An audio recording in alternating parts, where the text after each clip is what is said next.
Hey you guys, this is Mr. Sal. We're looking at systems of equations and word problems, so we may end up using any of the methods for solving these systems of equations as long as we can set up the system from the words that are given. Thanks for watching. Don't forget to like, comment, and subscribe. So writing systems, generally we just kind of follow along. Just keep in mind, this isn't always true. Alright, so if we have totals of two categories, and we generally look at standard form. Slope-intercept form generally follows some kind of rate with some kind of initial value. Alright, just again, that's just a general guideline, but it may not fall into that category, either one of these. So when we write these, there is some freedom. Now from 4.3 we were using x's and y's, which is all I intend to use for this one to keep things familiar. Even though it doesn't matter which two variables you use.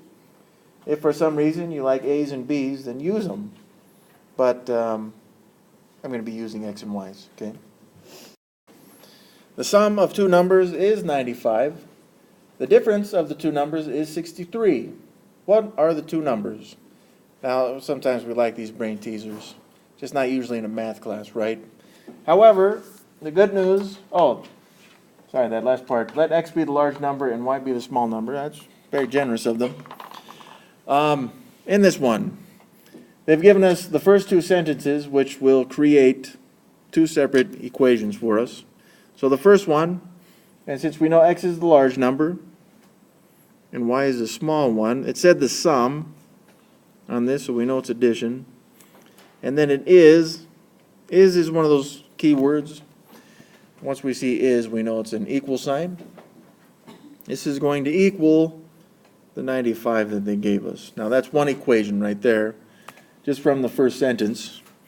The second sentence is difference, which is subtraction. The difference of the two numbers is 63, which we need to keep in mind, because that value is positive, so we know we're going to take the larger of the two and subtract the smaller of the two, which will give us the 63. So this creates a system right there for us, even though it's not necessary that you use the system for this one, because it just said, what are the two numbers? Well, if you used the guess and test model, then you could have found the two values. It just may have taken longer. You get to choose, okay? Eventually it'll take too much longer, and we don't recommend using it because of the percentages and stuff, okay? On this one, the coefficients of the y's are opposites. So we know that if I add these two together, the y's are going to eliminate. And then I've got two x's equals. So solve for x, we'll divide both sides by 2, and x equals 79. Well, if x is 79, then what's the other value? And again, we have the two equations that we wrote already. I'm going to use the top one. Now, once again, it doesn't matter if you use the top one or bottom one, as long as you use one of them. You should get the same answer either way because it's a system. So, to solve this one, subtract 79 from both sides. And y equals 16. Alright, so we have the two numbers, 79 and 16. So we need to check this stuff, right? So I got 79 plus 16 would be 95, so that checks off. And then the difference between the two, 79 minus 16, 63. Bam, we did it. Sum of two numbers is 70. If the larger number is 52 more than the other, what are the two numbers? Again, they tell us, will that x be the large number and y is the small number, which is great. So to start out, we got an x and a y value. They said it's a sum, so we know it's addition. And this is 70, so this equals 70. Bam, one equation down. The second sentence, if the larger number is 52 more than the other number, then I know that x, which is the larger of the two numbers, is, so it is 52 more than the other number. So I can take the other number, but it's 52 more than that.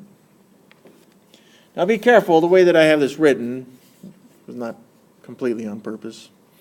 X plus 52 equals So these two, I mean, everything's written in columns right here, but the problem is the equal sign is in a different place. So we can't just add these by columns. In fact, what they really want us to do on this one is to use substitution.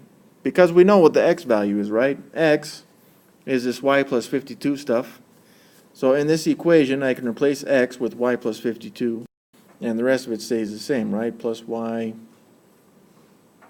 equals 70. So I replaced the x in that top equation with the green stuff.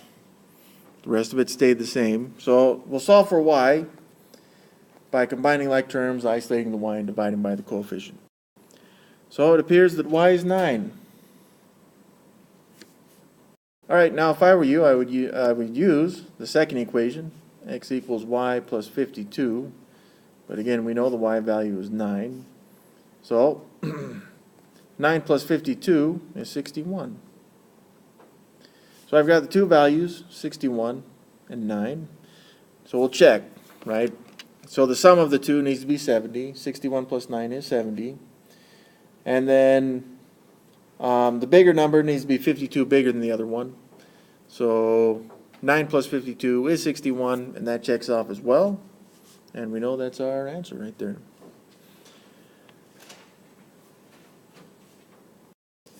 Now keep in mind, there's a lot of words on this one, so, you may have to read it a few times, okay? You are choosing between two different cell phone plans. The first plan charges a rate of 23 cents per minute. The second plan charges a monthly fee of $45.95 plus 10 cents per minute. How many minutes would you have to use in a month in order for the second plan to be preferable? Now, I suppose they didn't completely specify what they want here, but we got plan 1 and plan 2. The last part there, how many minutes would you have to use in a month in order for the second plan to be preferable? That means that plan 1 would have to be more in terms of cost, right? So let's look at the cost. The first plan is just 23 cents per minute. So let's define something on this one. We're going to say that x is number of minutes used, which again just allows us to write this a little bit, a little bit more freely. Now they want us, and you could write two separate equations for this one, but just the way that we're setting it up right now, it's going to come into one equation or inequality specifically in this case. This one is at first plan 1, is at 23 cents per minute. Now we got to be careful because our instincts would want to be like 23 cents times the number of minutes. However, the problem with that is the rest of the values are going to be written in dollars. So we need to show this one in dollars as well. $0.23 multiplied by the number of minutes will tell us how much that first plan will cost. Now we know that this value needs to be greater than plan 2, which is going to start at $45.95. But there's an additional cost of 10 cents for every minute. So we're going to take 10 cents. That would be 1 minute. We don't know how many minutes we're using, so we're just going to multiply it by x. Okay. We got a general inequality on this one, so we'll just solve it from here. Subtract 10 cents multiplied by the number of minutes from both sides. So just in context here, it's saying that it's 13 cents more per minute in plan 1. And now we've got to figure out how many minutes that's going to take to get us up to that $45.95. So we'll divide both sides by 13 cents. And this gives us x must be greater than, and the decimal went on there, I just rounded. However, if we consider how the phone companies do it, they're going to round up as soon as you get past 353 anyways. So anything more than 353 minutes will result in plan 2 being the preferable plan. So we do want to specify it's more than 353 minutes. We'll make plan 2 the preferable plan. Because if you only talk 353, then it's just maybe a cent or two cheaper for plan 1.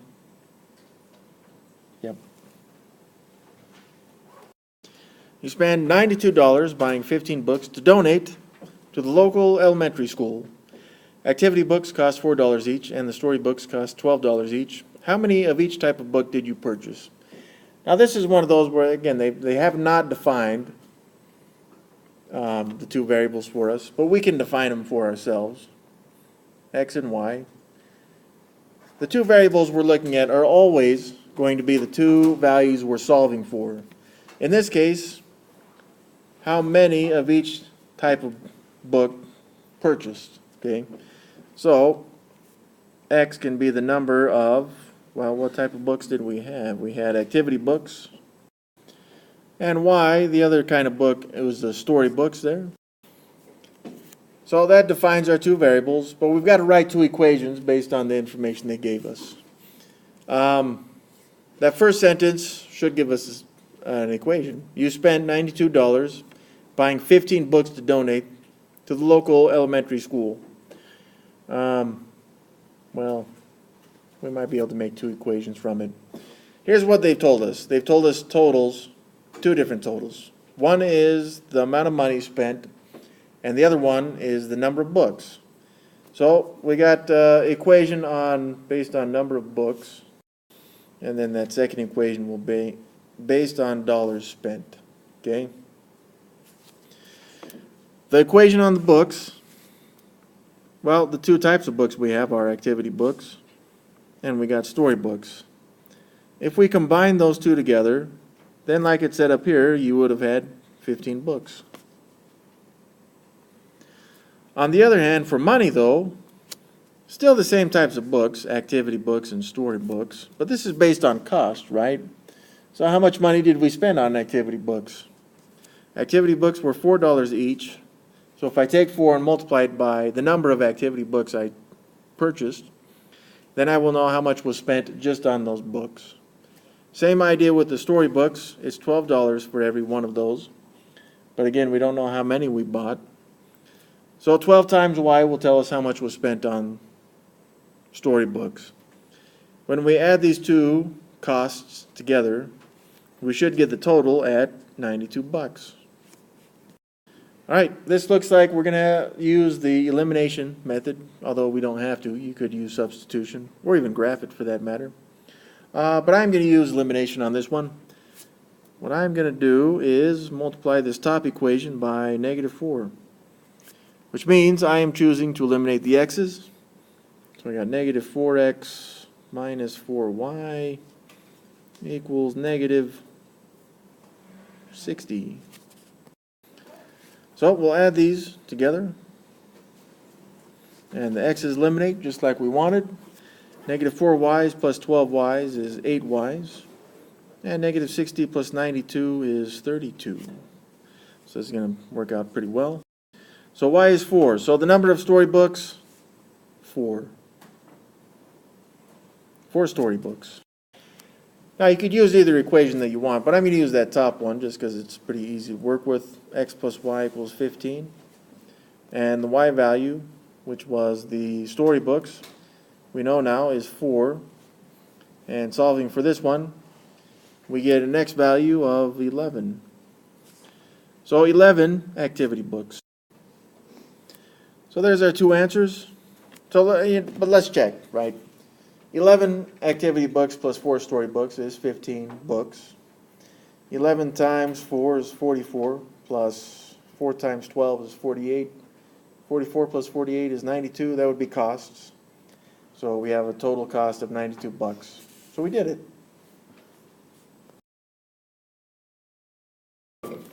The admission fee at an amusement park is $1.50 for children and $5.20 for adults. On a certain day, 344 people entered the park, and the admission fees collected totaled $1,108. How many children and how many adults were admitted? So once again, we need to define our two variables, which are going to be x and y on this thing. And they should always be the two things that we're trying to solve for. Specifically, how many children and how many adults were admitted. Now, it doesn't matter which is which. I'm just going to go in order that they gave us. So x can be the number of children, y is the number of adults. And now that we have these two defined, we need to write the two equations. Now this one is very similar to that last one that we just did, because they told us how many total people entered the park, and also how much money total that they brought in. So when we look at these two, we should have two equations, one based on number of people and the other based on dollars brought in. So when we consider people first, we have children and adults, and if we combine the two, we should end up with the 344 people, like they had specified. For money, again, children and adults, it's the same idea. Children, though, were $1.50. Adults were $5.20. And once we add those two together, we should get the total amount, which was $1,108. I'm just going to point this out. The guess and test method is a valid method for this. They didn't tell us that we had to use, in this case, elimination or even substitution. So you could guess, right? Like, you know, for example, that adults they cost more, approximately 3 or 4 times more. Okay, so whatever you do, you should expect there to be around 3 times as many or 4 times as many adults. So if you were to guess and test, you may start with something like 300 children and 44 adults, maybe, okay? And then you just adjust your numbers from there. Some of you guys are liking that because you hate the way that this is set up, okay? However, I like the way it's set up, so I'm going to continue from here by eliminating. I'm going to eliminate the x's. You know what? You guys want me to eliminate the y's? I'm going to eliminate the x's because it's 150, which is, I don't know, I just feel better about it. So I'm going to multiply this top equation by 150. And we don't really need the 0 there, right? All right. Oh, I should have made that a negative. Sorry.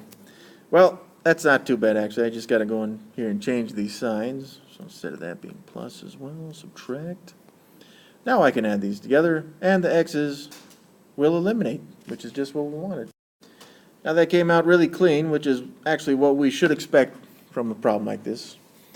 Y is 160, so my answer to that part is 160 adults were admitted into the park. Now my original estimation of 44 and 300 was way off, and that's okay, because again, we're not using guess and test.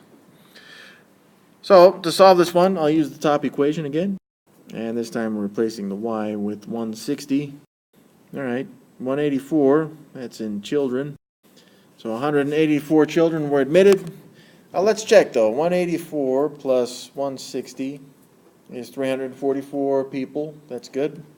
But what about the price? So 184 children at $1.50 each plus 520 times the number of adults, 160. 1108. So my original estimation was way off. But that's okay. We still got the right answer. Now on this one, you don't have to write it next to the x and y's like we did on that last one. Just you can circle your answers on these. Keegan invests $4,700 in 2 different accounts. The first account paid 7%. The second account paid 10% in interest. At the end of the first year, he had earned $410 in interest. How much was in each account? I suppose they should have said to start out with. Either way. So again, we'll define our 2 variables, x and y. And we want to know how much was in each account.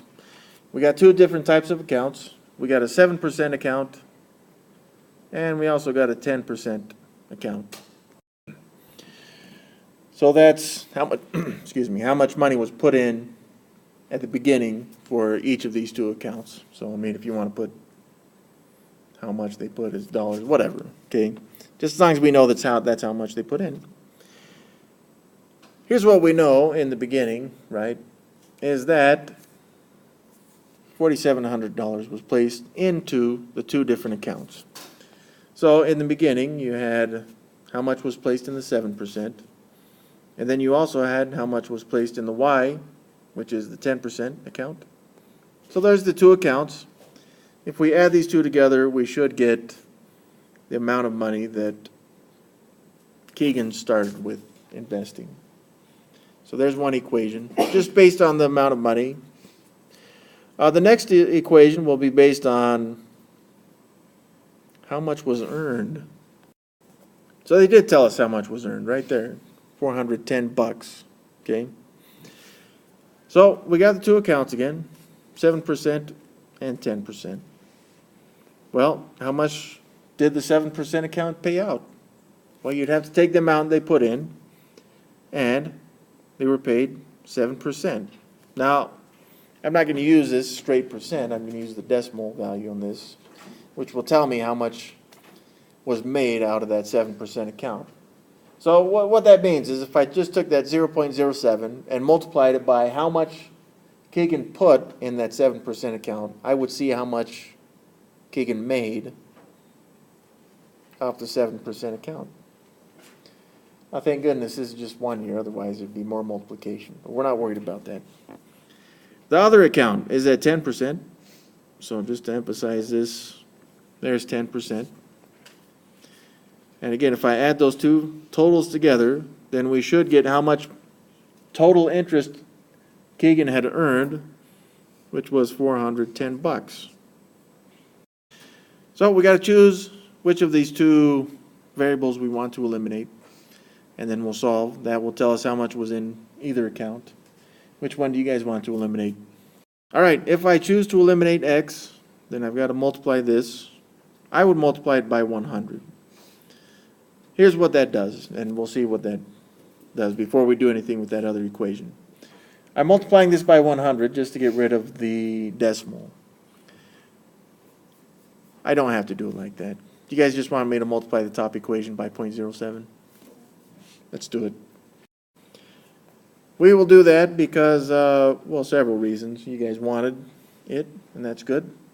But that bottom equation can give us some big numbers, and the top one as well. Not that we're concerned about that, but maybe we like some small numbers. So if I multiply this top equation by 0.07, let's see what happens. All right, and that second equation, oh man, I did it again. I should have multiplied by negative right there, right? So that changes these signs, which I don't know. It still isn't too much work. Now, when I add these two equations together, the x's are going to cancel out, which is what we planned. That's how we wanted it to happen. And I've got 0.03y equals, and now we'll divide both sides by 0.03. So 2,700. So in the 10% account, Keegan put in $2,700. Well, then how much did Keegan put in the 7% account? Well, looking at that top equation, x plus y equals 4,700. We know the y value, how much Keegan put in the 10% account, at 2,700.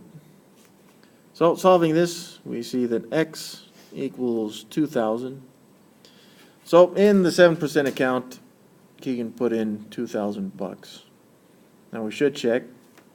2,000 plus 2,700 is $4,700, so that checks off. But what about the money earned off the interest? So 0.07 times 2,000 plus 0.1 times 2,700, $410. So those check off, and we're good. Nutz-R-Us, they're going to sell cashews for $2 per pound and Brazil nuts for $1.50 per pound. How much of each type should be used to make a 50-pound mixture that sells for $1.80 per pound? Round answers to the nearest pound, which we will do.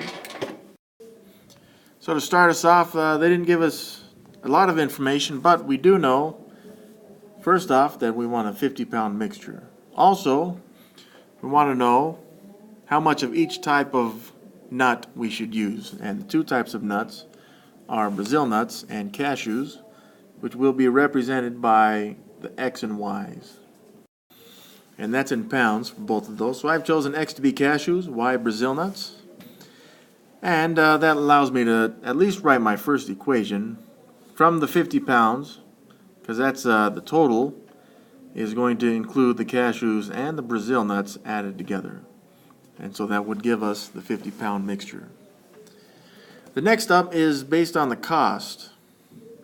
So for example, if we purchase just cashews, I would take cashews, this is $2 per pound. So I would take $2 and multiply it by the number of pounds of cashews, and then I would have the cost for just the cashews. On the other hand, though, we've got Y, which is the number of pounds of Brazil nuts. These are $1.50 per pound, so I can put 150 if I want. You can just put 1.5 if you want. But that would give us the cost for the Brazil nuts, which are $1.50 per pound. Now this is going to equal the mix, which is $1.80 for every pound.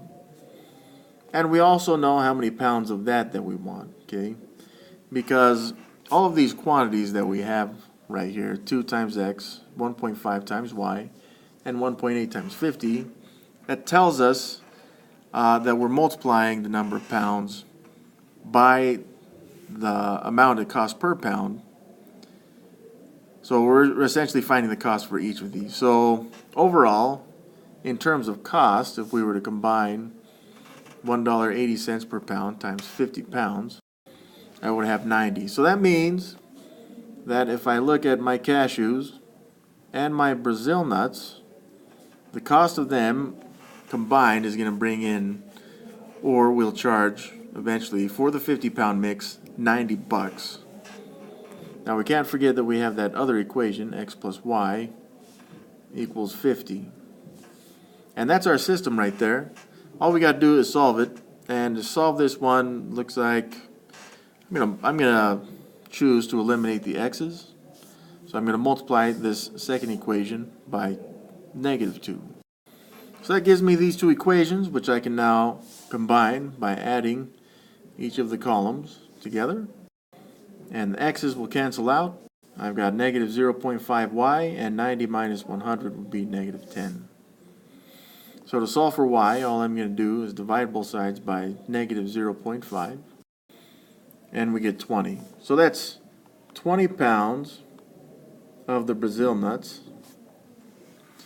Well, if I have 20 pounds of Brazil nuts, and we know, going back to this equation, that we can find the number of pounds of cashews because we already know how many pounds of Brazil nuts and the total amount of pounds that this is going to take. So solving this for x gives us x is 30. So 30 pounds of cashews and 20 pounds of Brazil nuts. Now we can check, of course.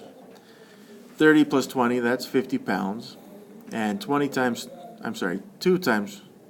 30, 2 pounds, $2 per pound of cashews for 30 pounds. That would be $60. And $1.50 for 20 pounds is going to be $30. So 60 plus 30 is the $90. And that checks off. So we can circle this with a little bit more confidence there. A pharmacist needs 640 milliliters of 25% pharb, that stuff. Thank you. I don't think I've ever heard someone pronounce that correctly. But it has only 15% and 95% that stuff. How many milliliters of each she should mix to get the desired solution? That may have been written incorrectly, but whatever. Now I know. So, okay, couple things on this one. Is we got how much solution is needed, and we have infinite solution of the other stuff. We'll assume that anyways. Of the 15% and the 95%. So we got two things first that we need to solve for, right? X and Y. And I'll say X is the 15% of the stuff, and Y can be 95% of the stuff. So the first equation is going to be based on just the total number of milliliters that this pharmacist needs. So if I took the 15% and added, that's volume, by the way, of milliliters of both of these. So if I took the milliliters of the 15% and added the milliliters of the 95%, which is Y, then I should get a total of 640 milliliters. On the other hand, we have, I guess, the solution mix, which is based on the percentages. So we have for the 15% and the 95%, which is going to equal the 25%. We'll get to that here in a moment. In any case, the X is represented by the 15%, and the Y is represented by the 95%. Now these are percentages, so I'm going to keep them as decimals. Now if I add these two together, if I combine them, then I should get the 25%. Now notice we're multiplying those percentages by the quantities. So when we look at this 25%, we also need to multiply it by its quantity at 640 milliliters. What this does is it tells us, and I could be making an assumption here, how much of the actual solution is, I assume, would be 100% of that stuff. So the rest of it can be water or whatever filler I suppose they use. But in any case, we need to multiply those two together, 0.25 and 640. So that means we, again, I'm assuming this, that we would need 160 milliliters of the solution. We have the rest of that as well. And we're still comparing this with X plus Y equals 640. So I like you guys' idea, but we got to choose which one we want to eliminate, X's or Y's. So I'll multiply the bottom equation there now by negative 0.15. So this gives us negative 0.15x minus 0.15y. And that other equation has stayed the same. So we'll add these two equations together. Put that someplace else. There we go. And the x's cancel. And I got 0.80y equals 64. And we'll divide both sides by 0.8. So y, that's the 95% milliliters. That's going to be 80 milliliters. So if I need 80 milliliters of the 95% stuff, we can go back to that original top equation, x plus y equals 640. And I'll replace the y with 80 and solve for x.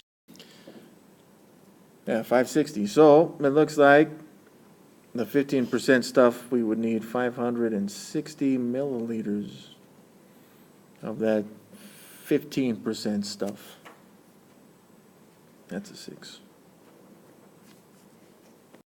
Three things we kind of got to consider on this one is I always start with rate myself because I just know miles per hour is always distance divided by time, miles divided by hours.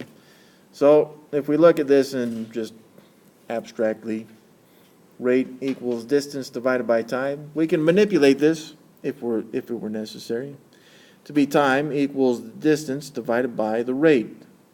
Or, if we wanted the distance, we could multiply both sides by the time, and then we would get the rate multiplied by the time.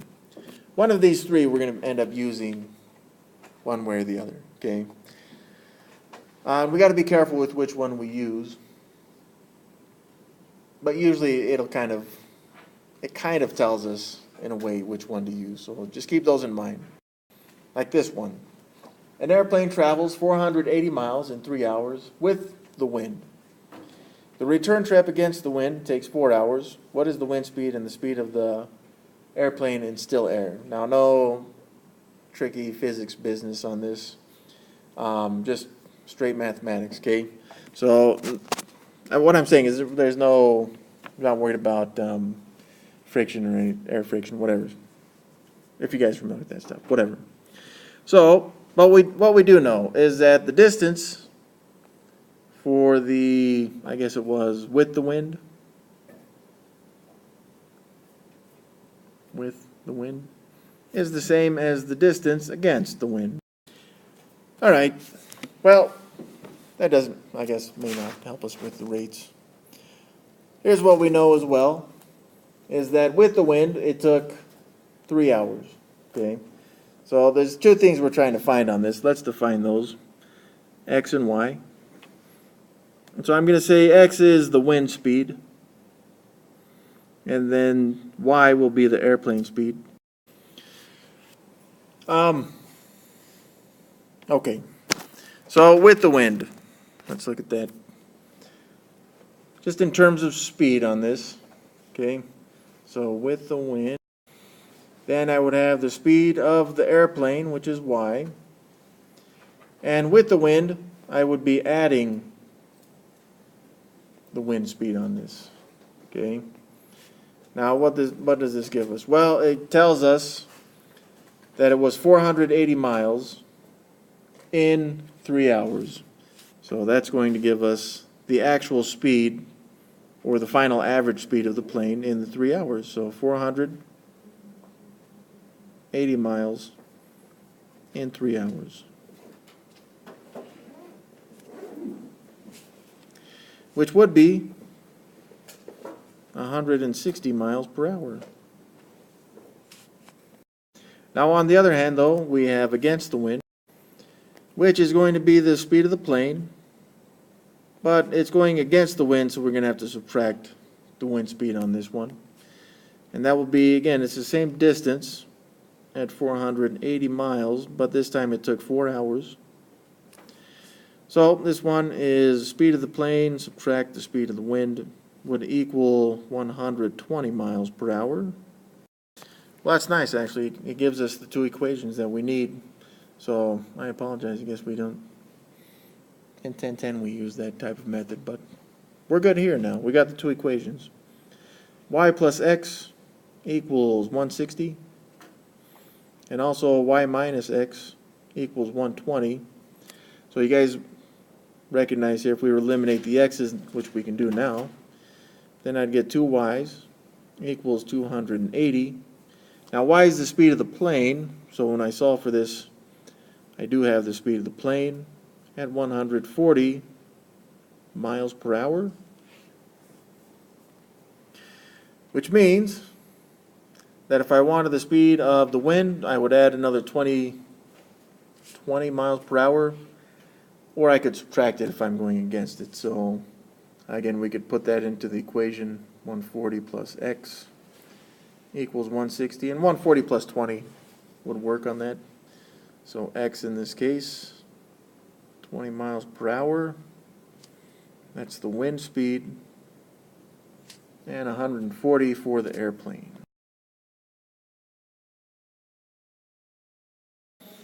So last up in this lesson, a boat going upstream on the river averages 4 miles per hour.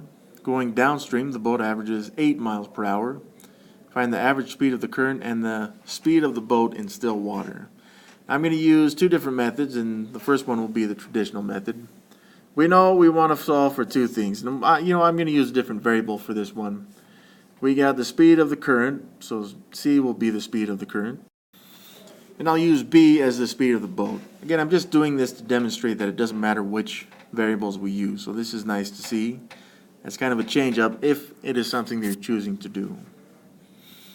So there's two things that we know. We got the boat going upstream at 4 miles per hour. Upstream would be against the current. So we would take the speed of the boat and we would have to subtract the speed of the current, which would give us its overall speed at 4 miles per hour. On the other hand, going downstream, that is with the current, we would take the boat speed, and in comparison to the current, we would have to take the two added together, and there's going to be 8 miles per hour. So this sets up a system which actually is set up pretty well for us to solve, because we can start adding the 3 columns, and we see that the coefficients of C are opposites, so the C's are going to cancel. So I've got 2 boat speeds would equal 12 miles per hour, And then to solve this thing, we'll just divide both sides by 2. And the speed of the boat then is 6 miles per hour. Well, if the boat is going 6 miles per hour, we can look at it in both equations. We'll just look at it in one though. So I'm going to go into this and replace the boat speed with this speed we found, 6. 6 plus c is 8, just solving for c. And we got c, that's the speed of the current at 2 miles per hour. So 6 plus 2 is 8 miles per hour. And then also 6 minus 2 is 4 miles per hour. So that's one way to do it with the systems of equations. Now there's another way, of course, with guess and test. However, it may not make complete sense intellectually. So we can look at this in a different way. I know that, for example, going upstream, I was going 4 miles per hour in the boat. And then going downstream with the stream, the current speed, that was 8 miles per hour.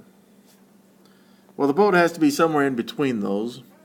And if I add something to 4, I'm going to have to take the same thing away from 8 in order to get the boat speed. That's just an average between the two. So if I look at 4 and 8, the number right in the middle of those is 6. Which means I would have had to take 4, and I would have added 2 to get 6, and then 8 minus 2 is 6 as well. So the 6 represents the speed of the boat, and the 2 that we had to add to both of these and subtract represents the speed of the current. Now that may not have made a lot of sense, and the word doesn't really help us in terms of perhaps understanding it. However, again, it's just a different way to kind of look at the problem to help us understand why it is 6 miles per hour and 2 miles per hour.